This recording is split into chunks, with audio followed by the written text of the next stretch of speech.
En ningún momento, cuando alegremente, porque en algunos momentos entra alegría, al iniciar los mensajes sobre esta epístola, en ningún momento pasó por mi cabeza que llegaríamos al último de los mensajes de esta epístola después de 3 años de haberla empezado. En estos 3 años, como comunidad, hemos pasado una pandemia, todos conjuntamente, hemos tenido pérdidas a nivel familiar, hemos tenido trastornos físicos, pasado por operaciones, pero hasta aquí, como decíamos en un canto, hasta aquí nos ayudó el Señor.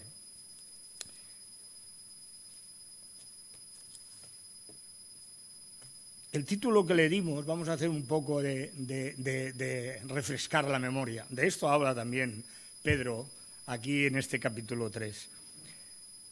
Cuando iniciábamos le dimos un título general a esta epístola. Dijimos que era una epístola o una carta del pasado para el presente. Y a lo largo de todos los mensajes que hemos ido reflexionando y los capítulos y porciones, así ha sido. Tuvimos ocasión, en primer lugar, de ver quién era el que escribía esto, quién eran los receptores y qué motivaba escribir esta carta. En segundo lugar, tuvimos ocasión de ver qué vida agrada a Dios que vivamos. También, en tercer lugar, dijimos, vivamos como a Dios le agrada, esperando el reino de Cristo. En cuarto lugar, tuvimos ocasión de contemplar la gloria de Cristo, de ver cómo, según la presciencia y determinación de Dios, la entrada de nuestro Señor Jesucristo en este mundo no fue hecha según fábulas artificiosas. Y el penúltimo que estuvimos tocando fue un tema que era tan largo, el de los falsos maestros, que tuvimos que dividirlo en dos. En el primer de ellos estuvimos viendo cuáles eran sus doctrinas, sus herejías, y en el segundo estuvimos viendo la manera en que el carácter, o sea, lo que ellos sabían o aprendían, configuraba el carácter de ellos. Y hoy llegamos a este último tema, la segunda venida de nuestro Señor Jesucristo. En realidad, para hablar de la segunda venida del Señor Jesús plantea muchas preguntas y también bastantes respuestas para poder determinar. Mucha gente piensa, bien, ¿qué ocurre? O qué ocurrirá con el hombre y con la humanidad, con esta tierra en que vivimos. El cambio climático ha venido a trastocarlo todo.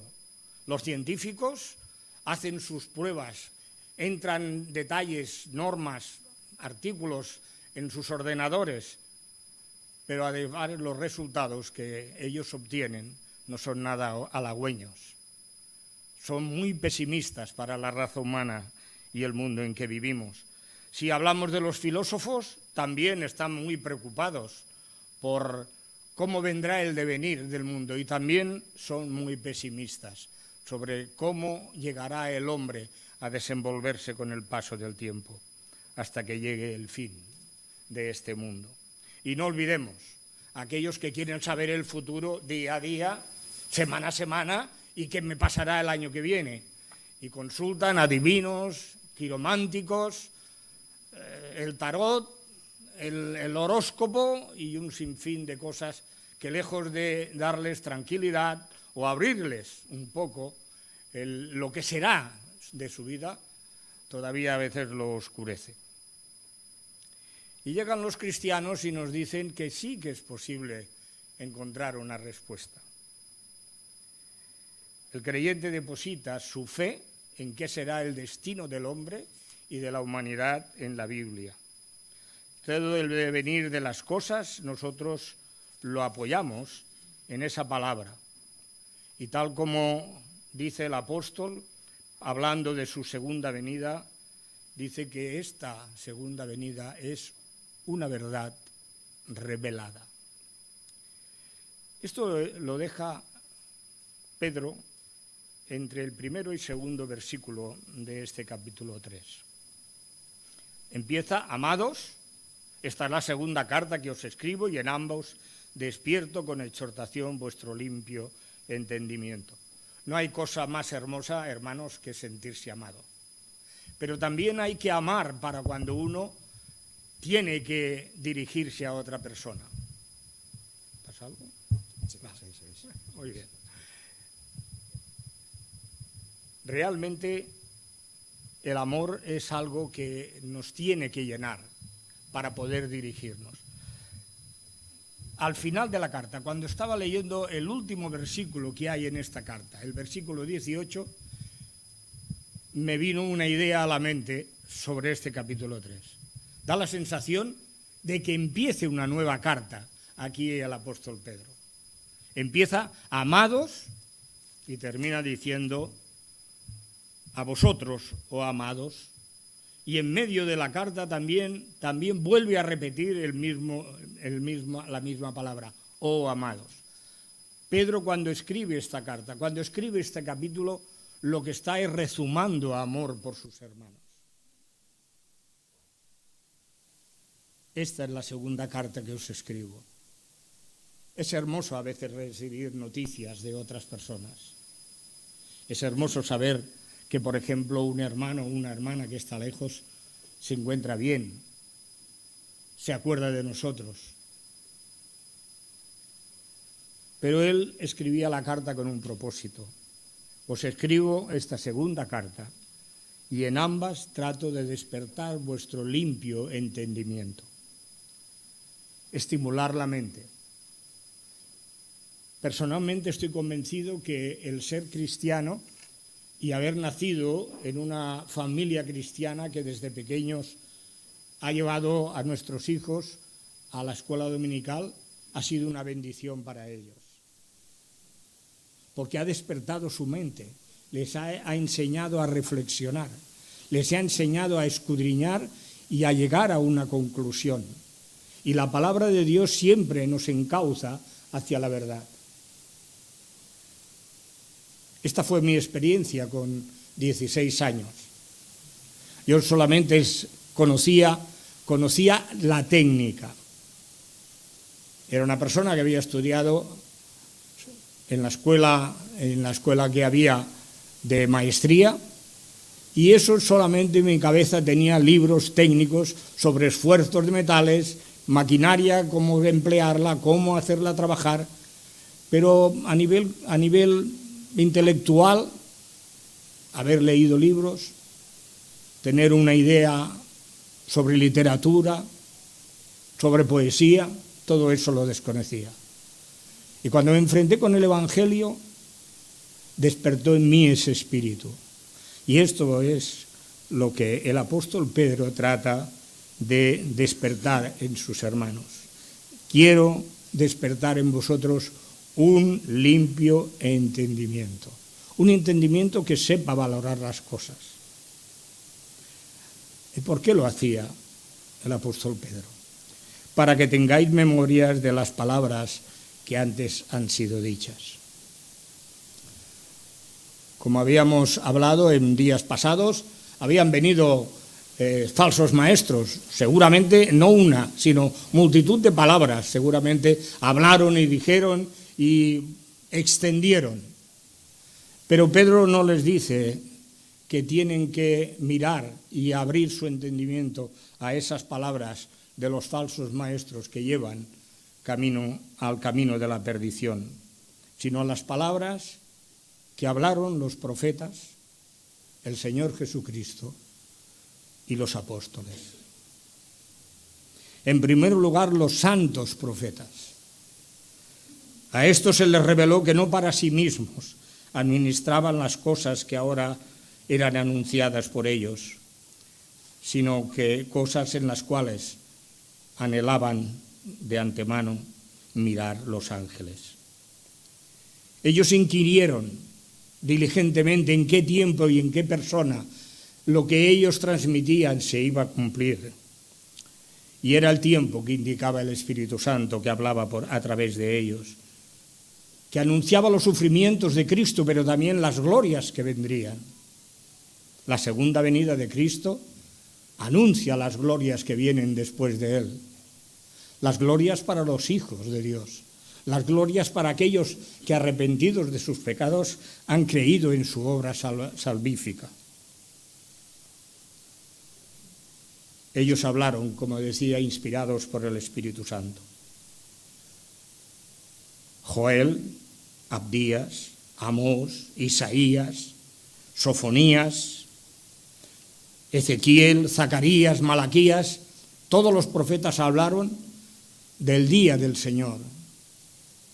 Y todas estas cosas también pueden aplicarse a la persona y a la obra de nuestro Señor Jesucristo. Ellos anunciaron al pueblo, cuando el pueblo se apartaba de la voluntad y de la ley de Dios, les anunciaban el juicio que vendría. A nadie nos gusta que nos digan lo que hemos hecho mal. El pueblo de Israel era un pueblo duro de cerviz. Habríamos de reflexionar algunas veces, también nosotros, a nivel comunitario y a nivel personal, lo duros de cerviz que somos. Pero también los profetas hablaron siempre de la mano extendida de Dios, de su bendición. Si os volviereis a mí, yo os reuniré, os volveré de allí donde os haya esparcido.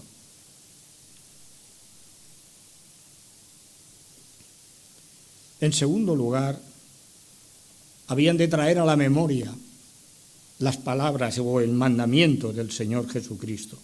En primer lugar, lo que vino a mi mente fue aquel mandamiento que dijo el Señor Jesús: un nuevo mandamiento os doy, amaos los unos a los otros como yo os he amado.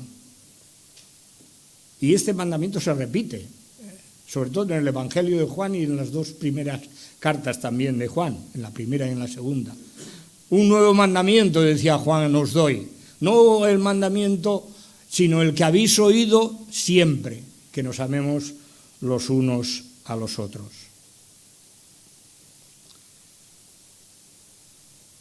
Técnicamente, el mandamiento es una orden, es un precepto, es un mandato. Y además imperativo. Pero tiene una segunda acepción también la palabra o el mandamiento, y es llamar la atención sobre algo que realmente tiene importancia. Y esto fue lo que realmente el Señor Jesús hizo cuando los discípulos, en medio de la alegría, después de una gran cena que habían tenido en el aposento alto, iban todos contentos, o en otra ocasión, pero que habían estado con el Maestro, le enseñaron el templo y le alababan. Fíjate el templo, qué hermoso es. Parece ser que en la puesta del sol, el templo de Jerusalén, que estaba la cúpula o una de las cúpulas recubierto o pintado con oro, al darle el sol manifestaba una belleza indescriptible. Pero las palabras del Señor Jesús deberían caer como un jarro de agua fría. Dice: todo esto que veis no quedará piedra sobre piedra. Maestro, ¿cuándo serán estas cosas? Tu venida y el fin del siglo. El Señor Jesús, entre muchas cosas, llamó su atención sobre esta segunda venida. Ya lo hemos visto, como el relámpago que sale de oriente y va hacia el occidente, así será la venida del Hijo del Hombre. Inesperada, pero visible. Habló también por parábolas. El Señor Jesús expuso algunas de las parábolas que hablaban de la segunda venida. La de la cizaña, la de las 10 vírgenes, la del padre de familia y el siervo diligente, que estaban esperando cuándo vendría el ladrón o cuándo volvería el Señor, pero de una manera diligente. También le profetizó el Señor Jesús al sumo sacerdote, cuando éste le inquiría: ¿eres tú el bendito, el hijo del Dios Altísimo? Y él le dijo: veréis al Hijo del Hombre sentado a la diestra del poder de Dios. Esta es la traducción: a la diestra del poder de la majestad. a la diestra del poder de la majestad, viniendo en las nubes. En la mente del sumo sacerdote ya partía la idea de condenarlo a muerte. Y Jesús le estaba diciendo, volveré en las nubes. Y en tercer lugar, las palabras tenían que recordar, traer a la mente, inquirirlas. Los receptores de la carta, las palabras de los apóstoles. Estos no solamente registraron las señales sobre la segunda venida de Cristo, sino, como diría el apóstol Pablo, despidiéndose de los ancianos en Éfeso, allí en Mileto, camino de Jerusalén, donde él sería apresado, no he redargüido de contaros todo el consejo de Dios. Esto es lo que reflejan los apóstoles. Hay multitud de referencias a lo largo de todo el Nuevo Testamento sobre estas señales y estas anotaciones. Pablo diría a Corintios, Cristo son las primicias, luego los que son de Cristo en su venida. En un momento de mantener a la luz de los oyentes su ministerio, o de los que recibían la carta, él les dice, ¿cuál es mi esperanza, gozo o corona de la cual pueda gloriarme? ¿No sois vosotros, decía Pablo a sus hermanos, delante de nuestro Señor Jesucristo en su venida? Hay que amar, hay que amar al pueblo de Dios para poder decir estas cosas. Necesitamos pastores de estos. Necesitamos hombres y mujeres que hablen y ministren al pueblo de Dios de esta manera. Pablo también les dirá a los tesalonicenses que andaban revueltos porque Cristo no había vuelto y sus hermanos en la fe habían ido muriendo uno tras otro y ellos pensaban, ¿Cristo no ha venido? No habrá resurrección de muerto para ellos. Y Pablo sale al paso y les dice, nosotros los que vivimos, que habremos quedado hasta la venida del Señor, no precederemos a los que durmieron. Ellos se levantarán primero. Y con respecto a la segunda venida de nuestro Señor Jesucristo, no os dejéis mover fácilmente de vuestro modo de pensar ni os conturbéis, en el sentido de que el día del Señor está cerca. Bueno, como Pablo en su primera epístola, el texto que he leído dice, nosotros los que vivimos, pues algunos hermanos de la iglesia pensaron, bueno, Pablo está hablando de que él va a vivir cuando venga Cristo. Por lo tanto, ¿qué ocurrirá? Y él dice, no os dejéis liar, porque algunos habían dejado de trabajar, Dice, no os dejéis liar, la venida del Señor no está cerca. Finalmente, escribiendo a uno de sus discípulos y colaboradores, Tito, Pablo les decía, vivamos en este siglo sobria, justa y piadosamente, aguardando la esperanza bienaventurada y la manifestación gloriosa de nuestro gran Dios y Salvador Jesucristo. La epístola a los Hebreos, Pedro en esta misma epístola también, no os hemos dado a conocer la venida y el poder de nuestro Señor Jesucristo, siguiendo fábulas artificiosas. Y Juan, el apóstol, dice, hijitos, permaneced en Cristo, para que cuando Él venga no tengamos que alejarnos, porque nos avergonzamos. Hace años oí a un predicador predicar sobre un tema que viene al caso. Vive hoy como si fuera el día que Cristo viene a buscarnos. Seguro que no andaríamos en trapichuelas o andaríamos haciendo lo que nos dé la gana, fuera del conjunto de lo que Dios quiere para nuestras vidas. Estaríamos pendientes, tengo que hacer esto bien, tengo que hacerlo otro también bien, tengo que poner en orden esto que como venga el Señor y pase cuentas conmigo. Hay una sabiduría intelectual, hermanos, que se adquiere en colegios, institutos, centros de formación y universidades. Pero hay otra sabiduría espiritual, moral, que desciende de lo alto. En algunas ocasiones he preguntado a algún joven o señorita o caballero cómo iban sus estudios, pero nunca ha sido con ánimo de chafardear. Ha sido por ver la evolución de ellos. Y últimamente me he llevado verdaderas alegrías. Algunos de ellos han terminado la universidad, algunos de ellos han terminado los estudios científicos o industriales y han encontrado trabajo. Y eso ha sido una alegría para mí. Hay una sabiduría intelectual, pero hay otra que viene de lo alto. Ceñimos los lomos de nuestro entendimiento, hermanos, esperando la venida de Cristo. No os hago estas preguntas a vosotros. Me ha costado ponerlas también para mí. Alumbramos los ojos de nuestro entendimiento para conocer la esperanza a la que hemos sido llamados. ¿Nos conformamos a este siglo o nos transformamos por medio de la renovación de nuestro entendimiento a la luz de la palabra, comprobando la buena voluntad de Dios, que es agradable y perfecta? Todavía nos queda mucho de tener un limpio entendimiento.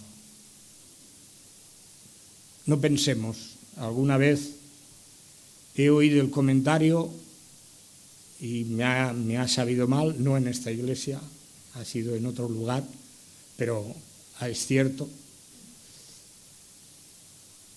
No, hoy no voy a la iglesia.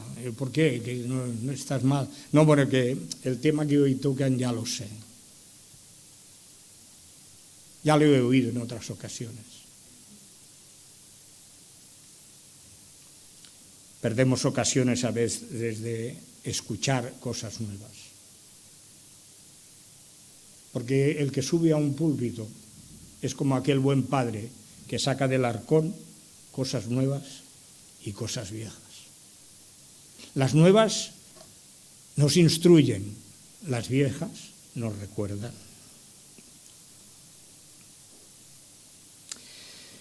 En segundo lugar, la segunda venida de Cristo es una verdad negada. Hay personas que las niegan. La verdad siempre tiene detractores. Y estos no faltan en las iglesias. Critican las predicaciones, critican la vida de los hermanos, critican. Eso sí, ellos siempre están al margen de la crítica. Siempre hay detractores en las iglesias. Y Pedro es un hombre que está con una carga en su corazón. Dios le ha revelado: Pedro, dentro de poco te vas a encontrar conmigo. Y él tiene prisa. Ya lo ha dicho en el capítulo 1. Dice,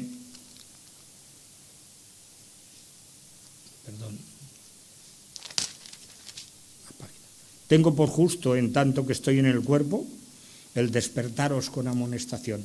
Hermanos, la amonestación nunca es un palo. La amonestación también es amorosa. A mí me gusta que algún hermano a veces me amoneste, porque lo hace con cariño.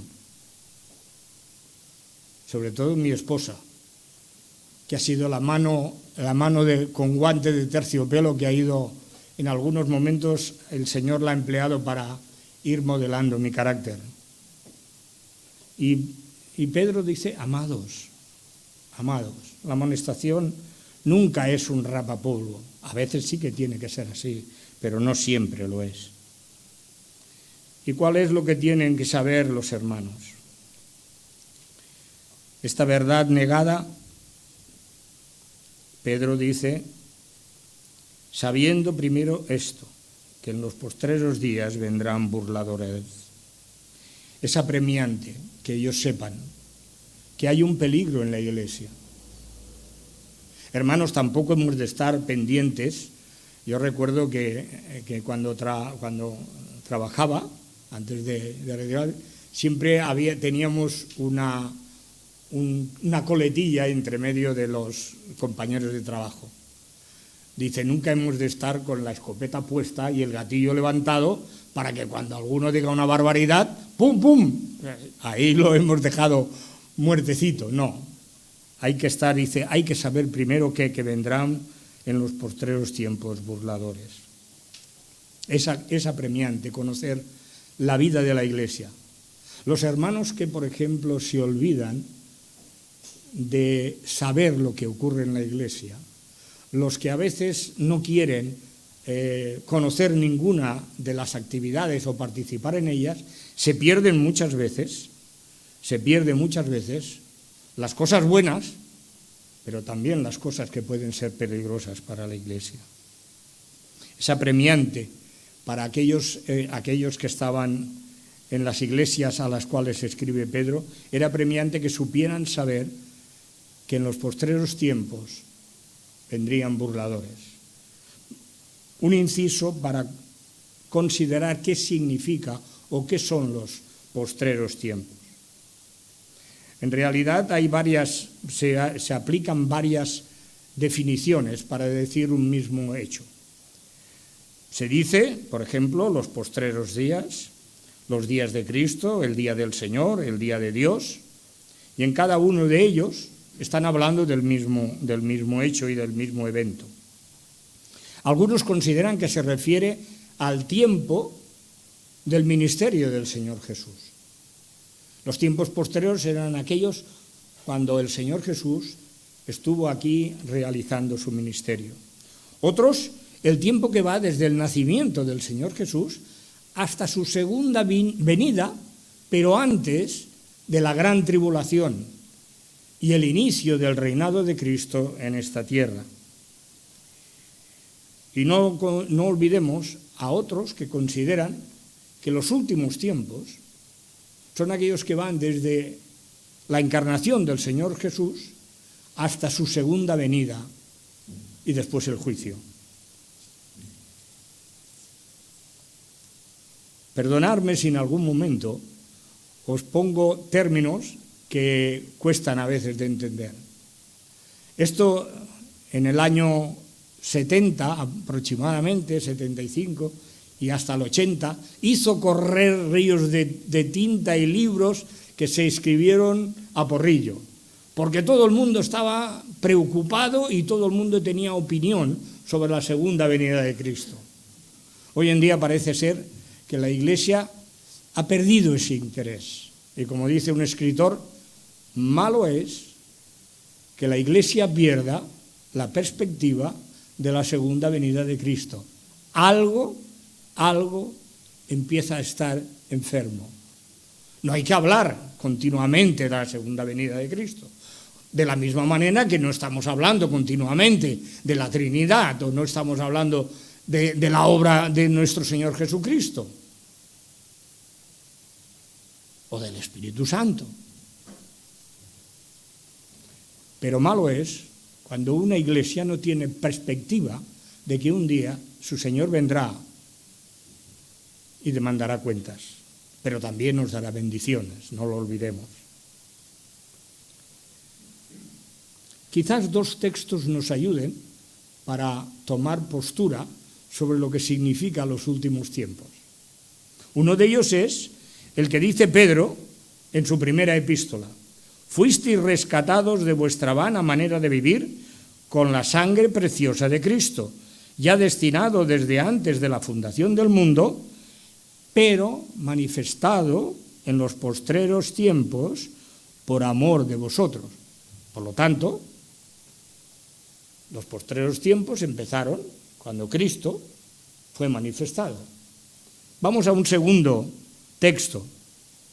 Con respecto, dice Pablo, y después también lo dice Juan de otra manera, pero también lo dice, con respecto a la venida de nuestro Señor Jesucristo y nuestra reunión con Él, en el sentido de que el día del Señor está cerca, nadie os engañe, porque no vendrá sin que antes venga la gran apostasía y se manifieste el hombre de pecado, el hijo de perdición. Todavía, por lo menos, no se ve, no se sienten noticias de que el hombre de pecado y el hijo de perdición se hayan manifestado.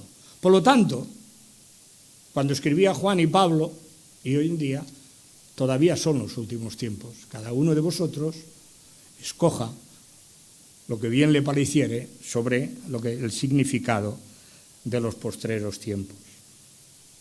¿Pero qué dicen los burladores? Es significativo que Pedro no dice, vendrá un burlador, no dice, vendrá burladores. Son multitud, son multitud. ¿Entrarán encubiertamente en nuestras iglesias o en nuestra iglesia? ¿Se levantará de nuestra iglesia? ¿O en realidad vendrá, será realmente por partida doble o triple esta venida? Son personas no creyentes que se introducen. Me contaba una hermana que en Sudamérica, en el país en que ella vivía, estos que habían entrado no encubiertamente, sino abiertamente en las iglesias, pero que no eran creyentes, pero que habían aprendido el lenguaje de los creyentes, habían arruinado a las iglesias. Porque siempre pedían, siempre estaban pendientes de que fueran ayudados. Estos también son peligrosos. Y cuando estos ya no podían sacar más, marchaban.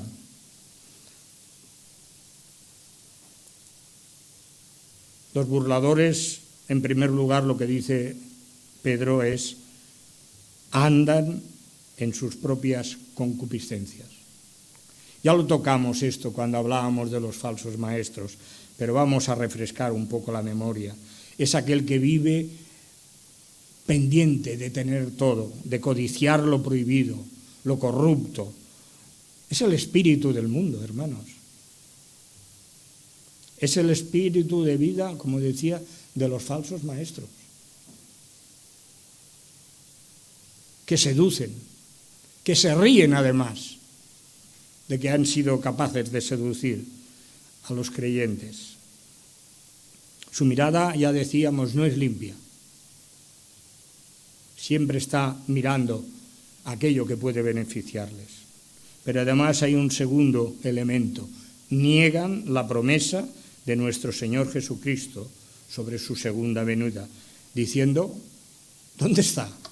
¿Dónde está la promesa de su advenimiento? A mediados del siglo I también los creyentes, las iglesias, tuvieron este problema. Muchos empezaron a dudar. Por ejemplo, Pablo, escribiendo a los Corintios, tuvo que salir al paso de que había algunos que decían, los muertos no resucitan, por lo tanto, Pablo les dice, si los muertos no resucitan, Cristo no ha resucitado, vana es vuestra fe. Y además somos unos mentirosos, porque predicamos que Cristo resucitó de los muertos. Y Pablo llega a un momento que dice, mas ahora Cristo ha resucitado. Veo a Pablo con el genio que tenía, pegar un patadón en el suelo y decir, Cristo ha resucitado. En Cristo todos somos vivificados. Cada uno a su debido orden, dice Pablo. Cristo las primicias, luego los que son de Cristo en su venida y luego el fin. Ya dudaban de la resurrección. A Timoteo, Pablo le advierte, cuidado con Himeneo y Fileto, porque ellos se han desviado de la verdad. Estos días, parece ser, estos dos personajes se levantaron un día y dijeron: la resurrección ya se ha efectuado, por lo tanto no hemos de esperar al Señor Jesús, ya se ha hecho en nuestros corazones cuando hemos creído en ellos.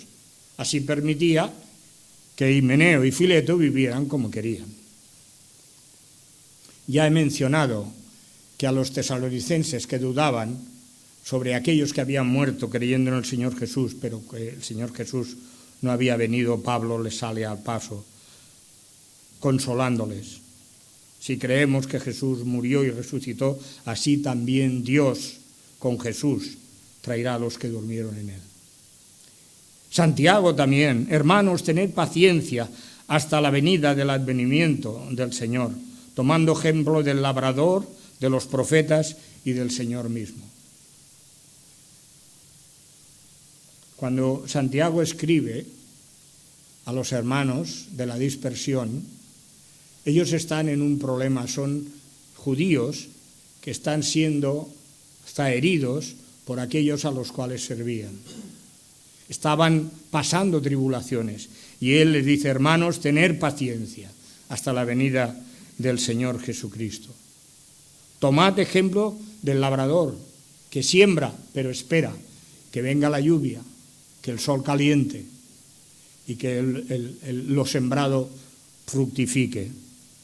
También de los profetas que escribieron no sabiendo para quién se iba a realizar todo lo que ellos anunciaban, y sobre todo del Señor Jesucristo, que nunca contestó mal, no contestó mal por mal, sino bien por mal. Juan, finalmente, en su Evangelio dice: esta es la voluntad del que me ha enviado. Son palabras de Cristo: que todo aquel que vea al Hijo y cree en Él tenga vida eterna, y yo le resucitaré en el día postrero. ¿Dónde está la promesa? Buscad en la palabra de Dios. Hijos, permaneced en Él, que cuando se manifieste tengamos confianza para que en su venida, como decíamos antes, no tengamos que alejarnos avergonzados. Pero en su negación de la verdad, ellos argumentan, ponen argumentos, no hablan porque sí. Ellos dicen: porque el día que murieron los padres y desde el día de la creación todo sigue igual.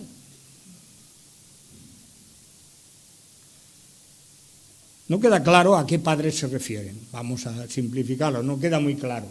Si se están refiriendo a sus padres o sus progenitores, que eran creyentes, o a otros creyentes, amigos de ellos, están haciendo un flaco favor a aquellos que les dieron la vida.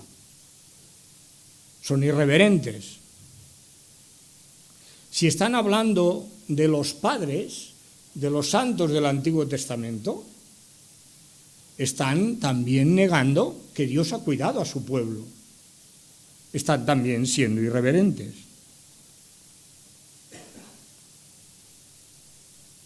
Unos y otros eran irreverentes, los burladores con el pueblo de Israel y con todos aquellos que han creído en el nombre de nuestro Señor Jesucristo. Por lo tanto, solo les quedaba sufrir el justo juicio del Señor. Y una tercera razón es porque ignoraban voluntariamente que en el tiempo antiguo fueron hechos por la palabra de Dios los cielos y la tierra, que proviene por agua y subsiste por el agua. Ignorar voluntariamente la palabra de Dios trae juicio y condenación, y estos la ignoraban voluntariamente. No le prestaban atención. El apóstol, o el que escribió el libro de Hebreos, decía: por la fe entendemos haber sido constituido el universo por la palabra de Dios, de modo que lo que se ve fue hecho de lo que no se veía. A veces nos dice a los creyentes, es muy fácil tener fe, porque además no cambia nada.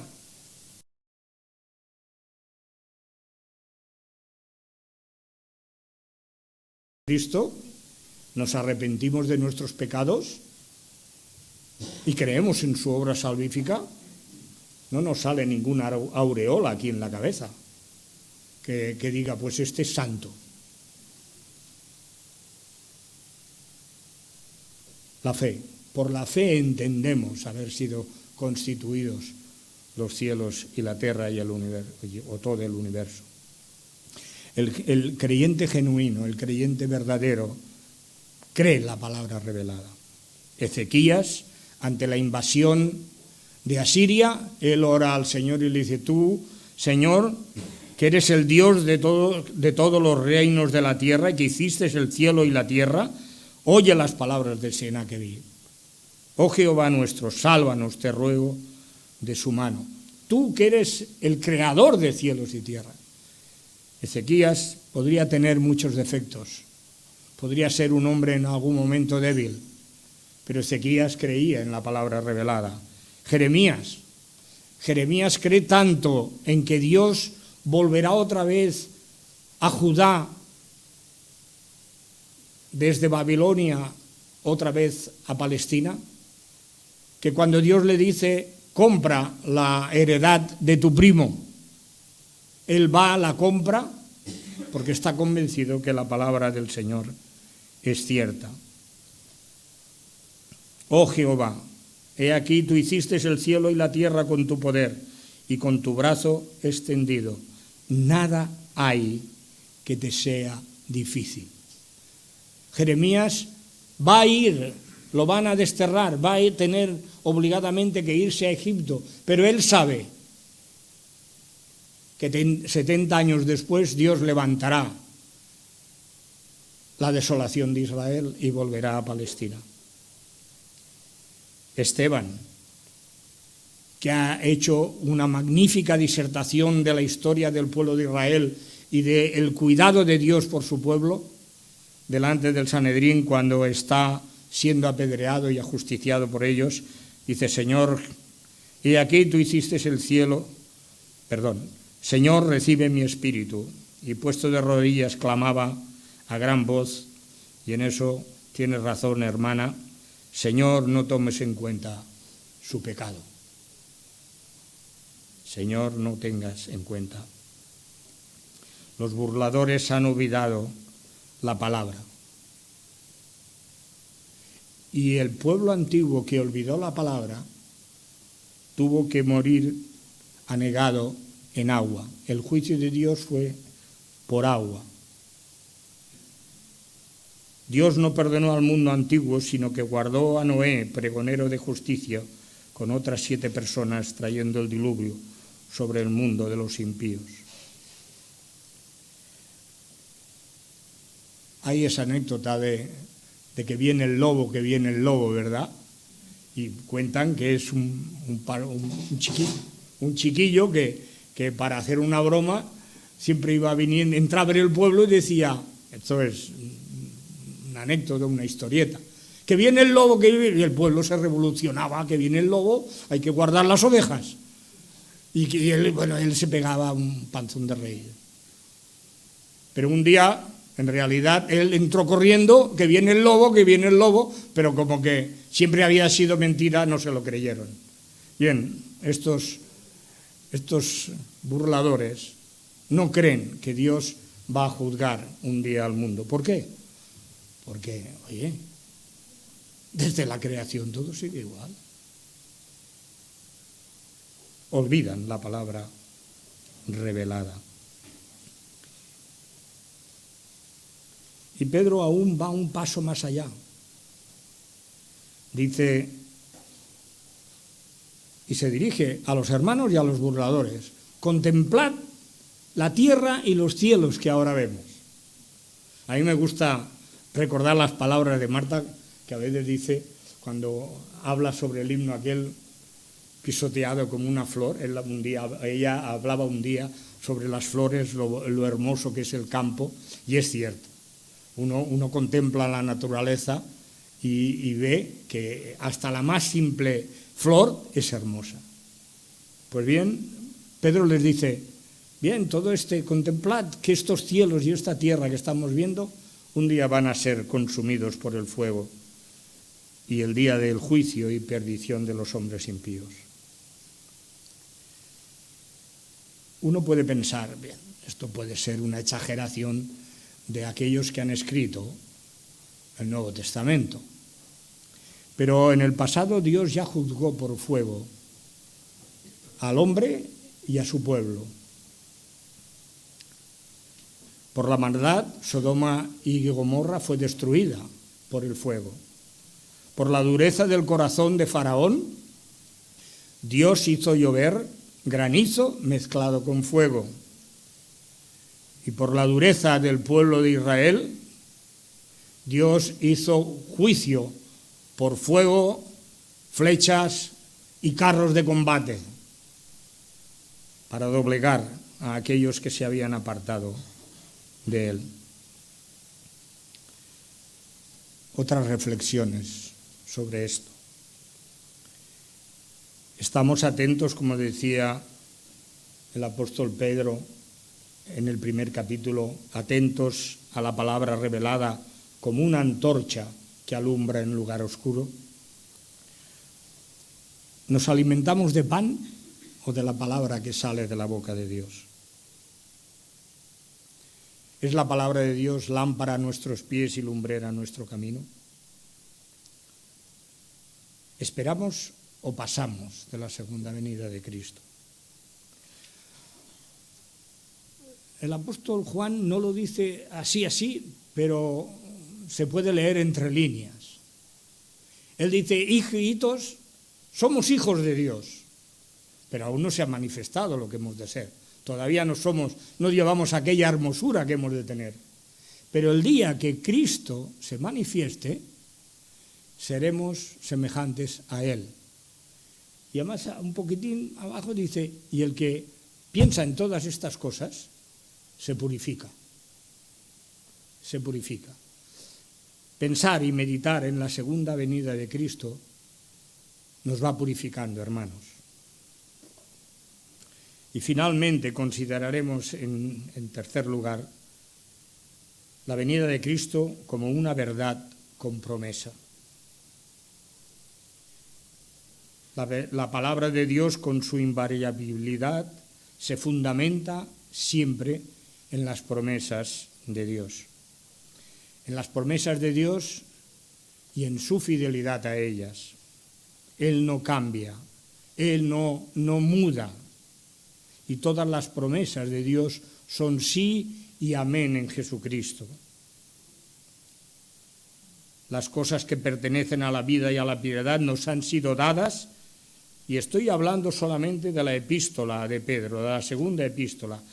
Pedro tiene tal confianza en las promesas de Dios que él las menciona 3 veces en esta epístola, en esta epístola cortita.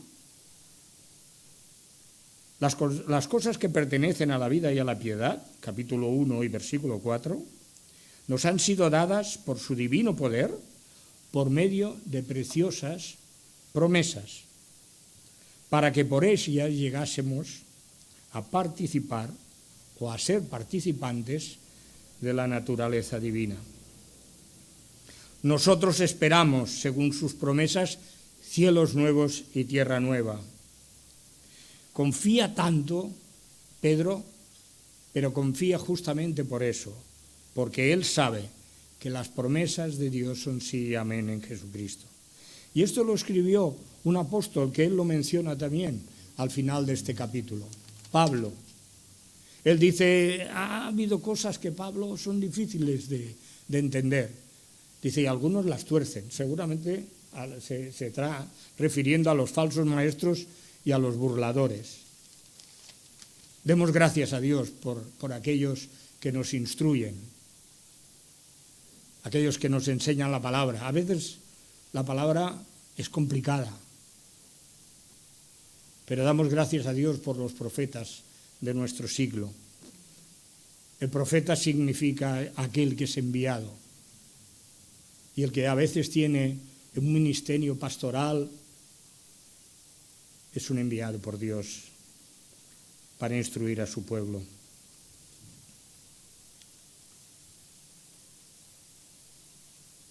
Antes les decía, debéis saber.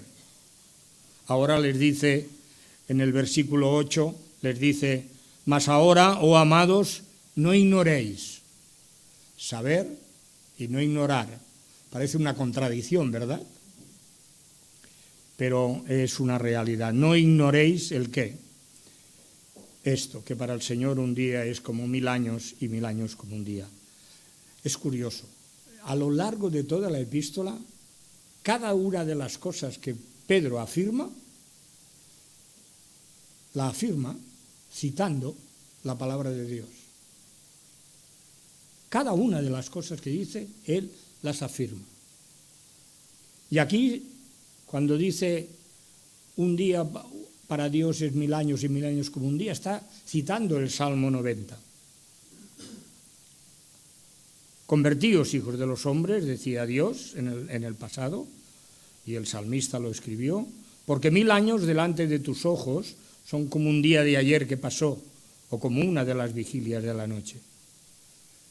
Y él dice, Pedro se apoya en la palabra revelada.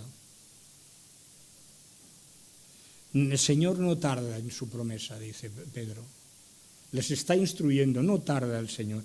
Y vuelve otra vez a apoyarse en la palabra. Esta expectativa no es extraño, por ejemplo, como decía, que tanto Pablo como otros escritores del Nuevo Testamento reafirmaran estas cosas. ¿Cuándo será la señal de tu venida y el fin del siglo? Y Pablo sale al paso. Las primicias Cristo, después los que han muerto en Cristo, y así sucesivamente. También Santiago, en Apocalipsis encontramos manifestaciones sobre este particular. Dios no tarda su promesa como algunos tienen por costumbre.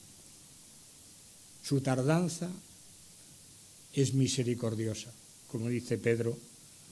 Él tarda porque no quiere que ninguno se pierda, sino que todos vengan al arrepentimiento. Vuelve otra vez a citar esta misma verdad en el versículo 15 de este mismo capítulo. Tened entendido que la paciencia de nuestro Señor es para salvación, como también nuestro hermano Pablo, según su sabiduría que le ha sido dada, os ha escrito. Parece ser que Pedro conocía muy bien los escritos de Pablo, a pesar del encontronazo que habían tenido en una ocasión. Pero se ve que Pedro y Pablo tenían muy buena relación. Hermanos y amigos, de tal manera amó Dios al mundo que ha dado a su Hijo unigénito.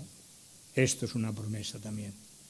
La promesa de que todo aquel que en Él cree no se pierda, mas tenga vida eterna. Dios no envió a Cristo al mundo para condenar al mundo, sino para que el mundo sea salvo. Y en este mundo estás tú y estoy yo. Están nuestros antepasados y están los que vendrán detrás de nosotros. Mientras el brazo de Dios no se corte, esta promesa seguirá vigente. De tal manera amó Dios al mundo que ha dado su Hijo para que todo aquel que en Él cree no se pierda.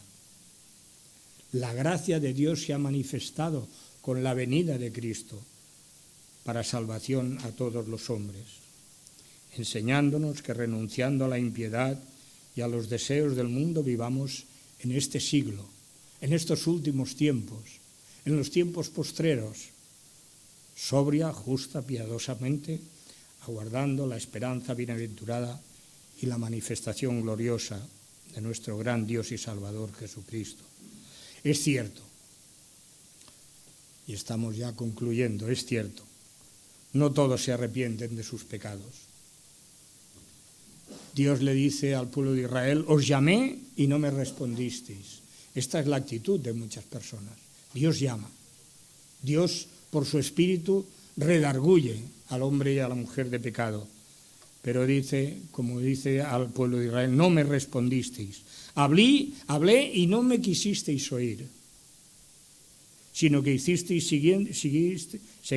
haciendo lo malo delante de mis ojos y escogisteis lo que me desagrada. Dice, te he hablado en tus prosperidades, cuando realmente tienes de todo. Y me dijiste, oye, no quiero oírte, porque todo me va bien ahora. Este fue tu camino desde tu juventud, que nunca quisiste oír mi voz. No quiero la muerte del que muere, dice Jehová, sino que se convierta y viva.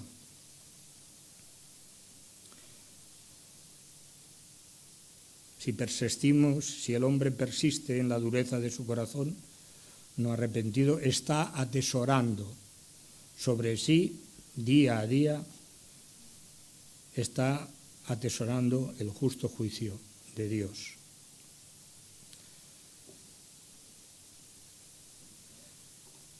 Pedro termina dando unas exhortaciones.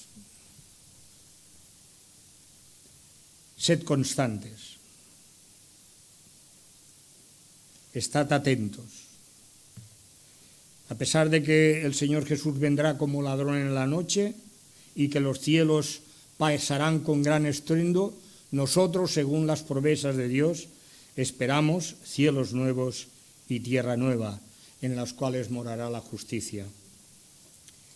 Él sigue desgranando consejos y bendiciones, estando a la espera, versículo 14, estando a la espera de estas cosas, o sea, todo lo que os he explicado, decía el apóstol Pedro, todos los que os he escrito, procurad con diligencia ser hallados sin mancha e irreprensibles en paz, sin perder tiempo, sin perder demora, siendo realmente justos, no siendo un estorbo, moralmente puros, irreprensibles y sobre todo en paz con Dios, en comunión con Él. Si tenemos comunión y paz con Dios por medio de nuestro Señor Jesucristo, estaremos en paz con nosotros mismos y estaremos en paz con nuestro prójimo.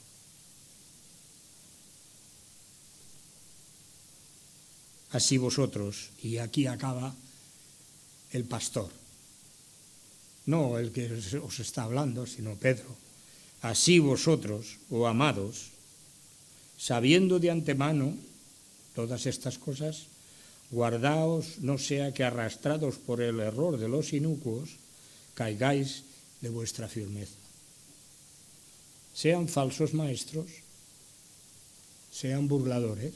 Yo creo que todos son de la misma camada, o por lo menos han sido instruidos en la misma escuela.